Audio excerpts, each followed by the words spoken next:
sacrifice.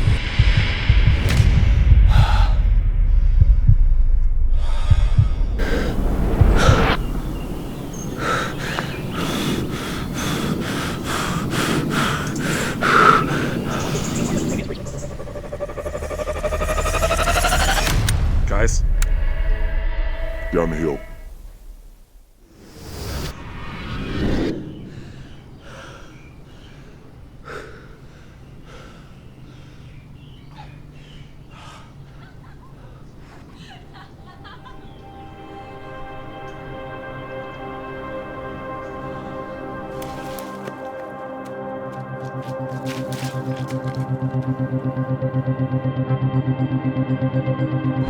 Missing juveniles plus scene 13-year-old Abigail Abby Williams at the High Bridge in Delphi, Indiana.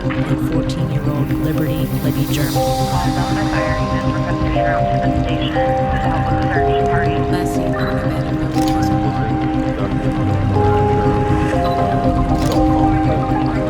Hanging around town here, just to do a different shows. Somebody out there knows who this person is, and you want to know what we know. One day, you will.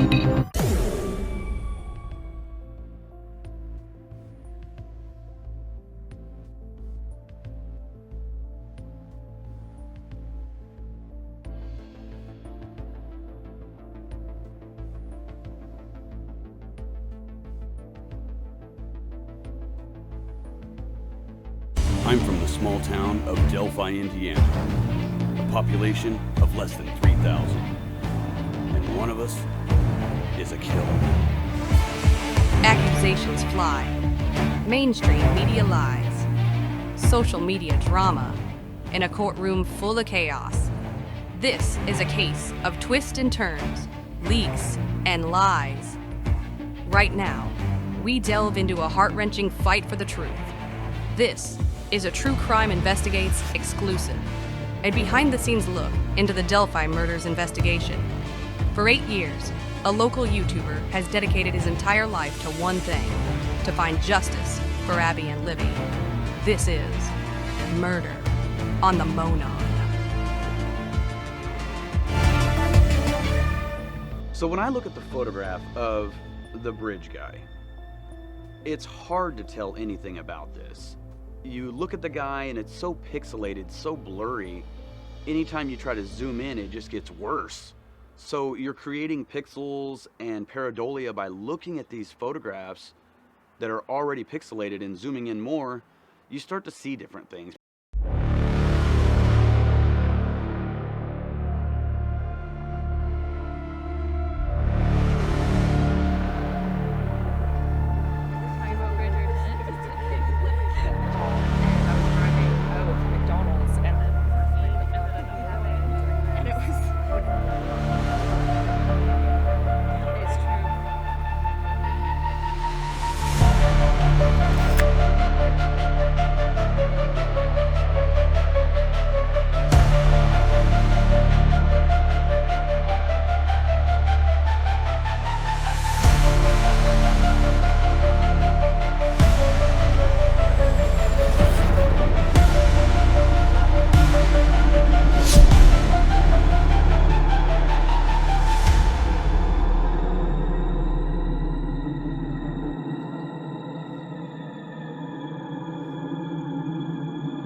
unsolved as we go inside a true crime.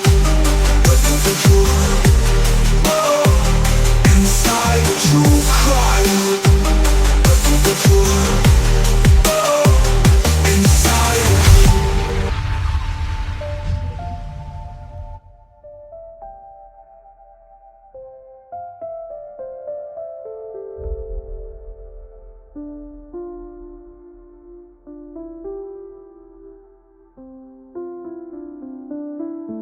In the quiet town of Delphi, Indiana, the trial for the tragic murders of Abby Williams and Libby German reached a pivotal moment. After years of speculation, rumor, and emotional turmoil, the community was poised for closure. After 20 days of witness testimony, forensic and digital evidence, expert opinions, and long nights in the elements, such as rain, wind, and cold weather, a family, desperately awaiting answers, is awaiting the judgment. The jurors have begun deliberating the fate of Richard Allen. Today, we break it down. On Friday, the jury began their deliberations, working diligently until 4 p.m. before retreating to their hotel. The sense of anticipation was palpable as the town held its collective breath. As a local, what do you make of the frenzy, man? This is a town of 3,000 people. It's overwhelming. But it's good to see people coming here to support members of the community.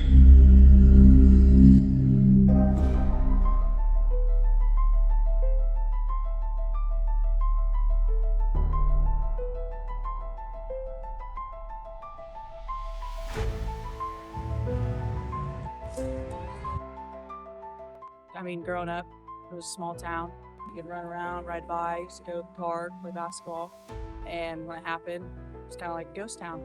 It did. It changed the town. It changed the people. It's something that never happened here, and it happened, and it makes you wonder. It's a scary thought that you could be next. I think Richard Allen is not the guy. Well, you have the people that believe he's guilty, and then you have people who think he's innocent. Hopefully, when the verdict is announced, whatever it is, both sides can just agree to accept it. Saturday saw the jury reconvene at 10 a.m., diving back into the complexities of the case. Outside the courthouse, the scene was a microcosm of conflicting emotions. Supporters of the defendant and those seeking justice for the two girls shared the same space, united by the need for a resolution.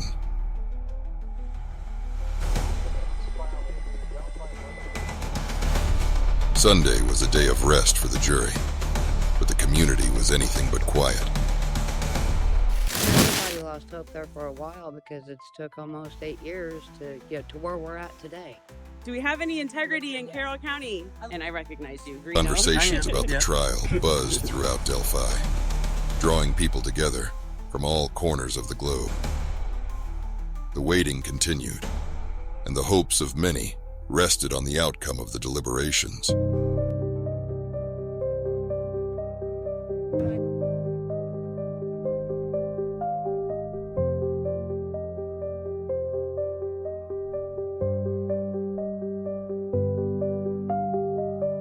By Monday, November 11th, 2024, after a grueling 18 hours of discussion, the jury announced that a verdict had been reached.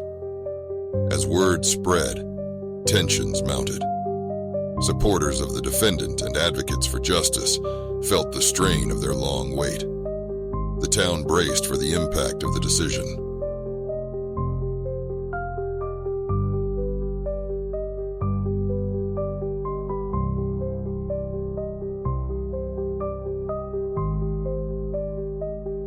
The verdict.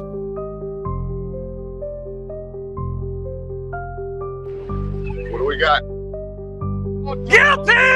Yeah! Richard Allen was found guilty on all 4 counts of murder.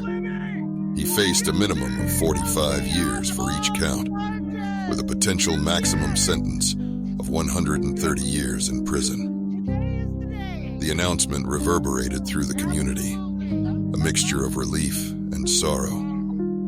After 8 years of grief, Delphi could finally begin to heal. As the people of Delphi processed the news, They knew that the fight for justice wasn't over. True crime enthusiasts, advocates, and those seeking truth would continue their journey.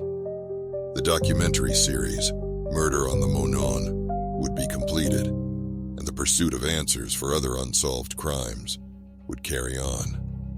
In the end, Delphi found a semblance of closure, and the community, once divided, could unite in the pursuit of justice and truth for all victims of crime.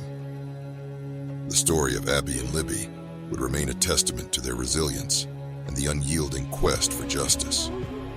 And so, the narrative shifts forward, ever seeking the light in the darkness, ready to uncover the truths hidden in the shadows.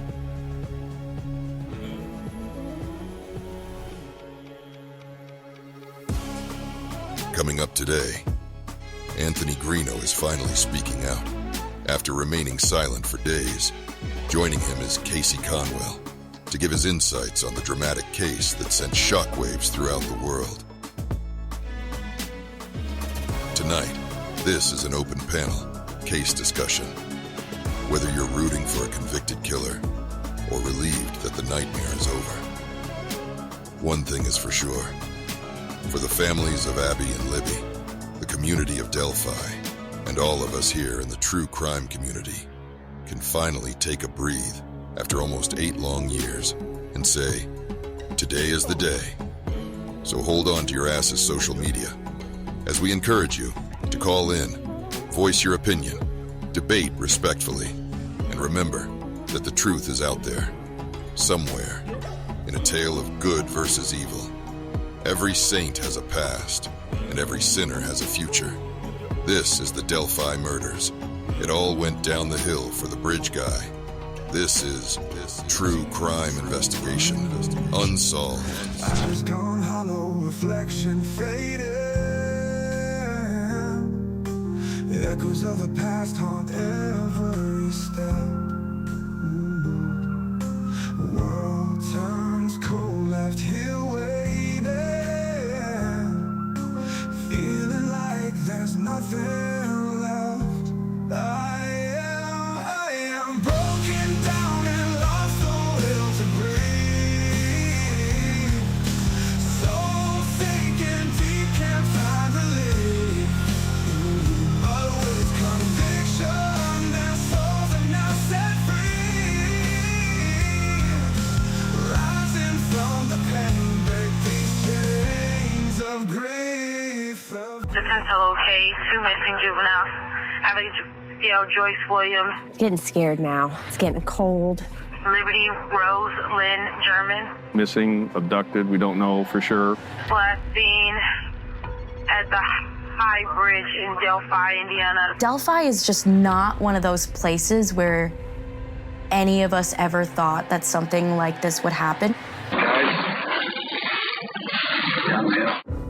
Despite that video, despite that audio, nothing happens, seemingly, for 6 years. The judge did find probable cause for an arrest of Richard Allen. He's been charged with 2 counts of murder for the murder of Abigail Williams and Liberty German. Richard Allen, you child murderer! Why did you do it? No. They got the wrong guy. There's no way. There are other people who were looked at for this. Shame on you! It's some sort of a religious sect/cult. Shame on you, Richard! That follow Odinism. Shame on you, Richard Allen! I believe they sacrificed a girl and killed another one. And law enforcement insists no one's ever been cleared. Baldwin, can you provide any comment? Journalism. It's time for you guys to start being journalists. I am broken down and lost the will to breathe. But with conviction, their souls are now set free. Rising from the pain, break these chains of grace. Hello, everyone. Welcome back to Investigation Unsolved. Today, we're diving into the gripping conclusion of the Delphi murders trial, where 2 worlds collide in a dramatic clash of good versus evil. We'll discuss the closing arguments, the intense 16-plus hour wait for the verdict, and the fierce battle between those who support Richard Allen and those who stand with law enforcement. So let's get started. But before we dive into the final moments, let's recap the trial so far. Richard Allen, the former Delphi resident, was charged with the murders of Abby Williams and Libby German back in 2017. It was 5.5 years before he was arrested. The trial has been a roller coaster of emotions, with the prosecution presenting compelling evidence, including Allen's multiple confessions and a bullet matched to his gun. The defense argues that Allen's confessions were false and that there is no physical evidence linking him to the crime. The trial has divided the community and the nation. On one side, we have the pro-defense advocates who believe in Richard Allen's innocence. They argue that Allen's confessions were coerced and that lack of physical evidence should cast doubt on his guilt. These supporters include legal experts, family members, and a segment of the public who see this case as a wrongful accusation.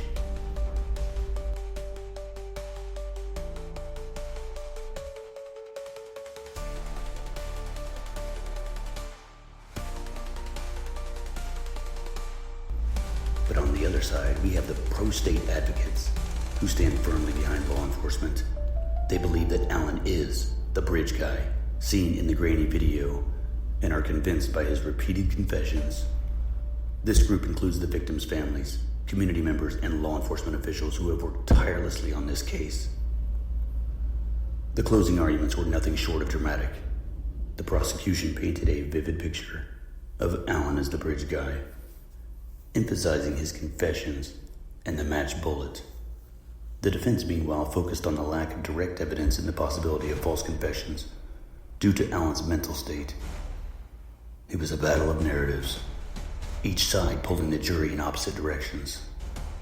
After the closing arguments, the jury went into deliberations, and the community held its breath for more than 16 hours.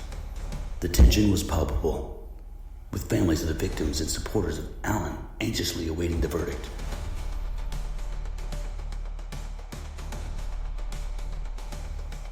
During this time, emotions ran high, and the town of Delphi was on edge, hoping for closure. And finally, the verdict was announced.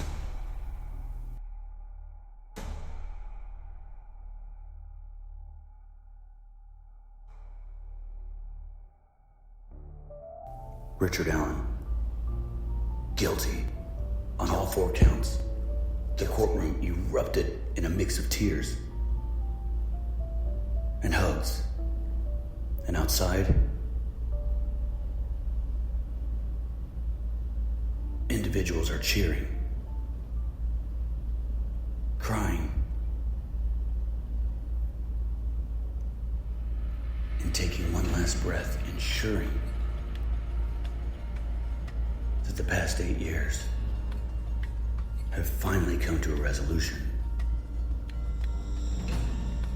This was a bittersweet moment of justice, but also a reminder of the loss they endured. Allen's wife and family were visibly distraught, and Allen himself showed little reaction. "This isn't done yet," Kathy Allen says as she walks out of the courtroom, indicating the defense team plans to file an appeal with the Supreme Court. But the trial has also been a battleground for media personalities, both social and mainstream. Pro-defense commentators have taken to social media to voice their doubts about the trial's fairness, while pro-state advocates have praised the verdict as a triumph of justice. It's a tale of good versus evil, where the fight for truth is played out not only in the courtroom, but also in the court of public opinion. And now that the trial is over, the town of Delphi can begin to heal. But the scars will remain.